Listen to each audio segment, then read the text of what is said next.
গ্রামীণ ব্যাংকের সকল শাখা থেকে গ্রাহকদের টাকা উত্তোলনের নির্দেশ দিয়েছেন প্রধান উপদেষ্টা ড. মোহাম্মদ ইউনূস। মূলধারার সংবাদ মাধ্যমের ফটোকার্ড নকল করে সোশ্যাল মিডিয়ায় অহরহ গুজব অপতথ্য ছড়ায় অনলাইন দুর্বৃত্তরা। ফটোকার্ডগুলো আসল নাকি নকল তা যাচাই করতে না পেরে অনেকেই সেগুলোকে বিশ্বাস করতে শুরু করেন। এর মাধ্যমে নকল এই ফটোকার্ডগুলো দ্রুত ছড়িয়ে পড়ে অন্তর্জালে।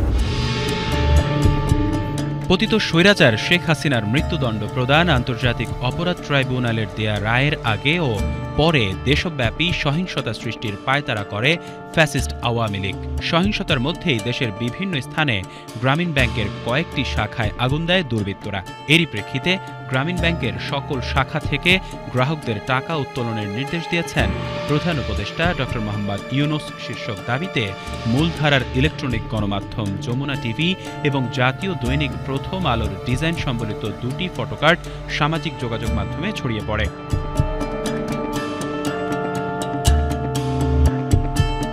তবে অনুসন্ধানে ফটোকার্ডগুলোর সত্যতা পাওয়া যায়নি। অনুসন্ধানের শুরুতে আলোচিত ফটোকার্ডগুলোতে প্রথম আলো এবং যমুনা টিভির লোগো লক্ষ্য করা যায়। এছাড়া যমুনা টিভির ফটোকার্ডটিতে প্রকাশের তারিখ উল্লেখ না থাকলেও প্রথম আলোটিতে প্রকাশের তারিখ হিসেবে 14 নভেম্বর 2025 উল্লেখ রয়েছে।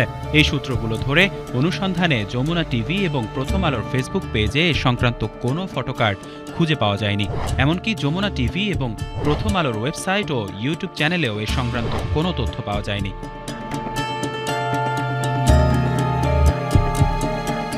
তবে প্রথম আলো কর্তৃপক্ষ তাদের ফেসবুক পেজে আলোচিত ফটোকার্ডটি ভুয়া বলে নিশ্চিত করে একটি পোস্ট দিয়েছে।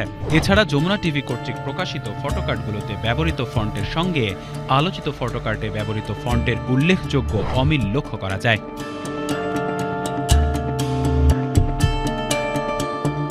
পাশাপাশি প্রধান উপদেষ্টা এমন কোনো নির্দেশনা দিয়েছেন এ সংক্রান্ত কোনো তথ্য গণমাধ্যমে পাওয়া যায়নি। গ্রামীণ ব্যাংকের গ্রাহকদের টাকা উত্তোলনের নির্দেশনা দিয়েছেন প্রধান উপদেষ্টা এমন দাবিতে প্রচারিত ফটোকার্ডগুলো তাই ভুয়া ও বানোয়াট বলেই চিহ্নিত হয়েছে।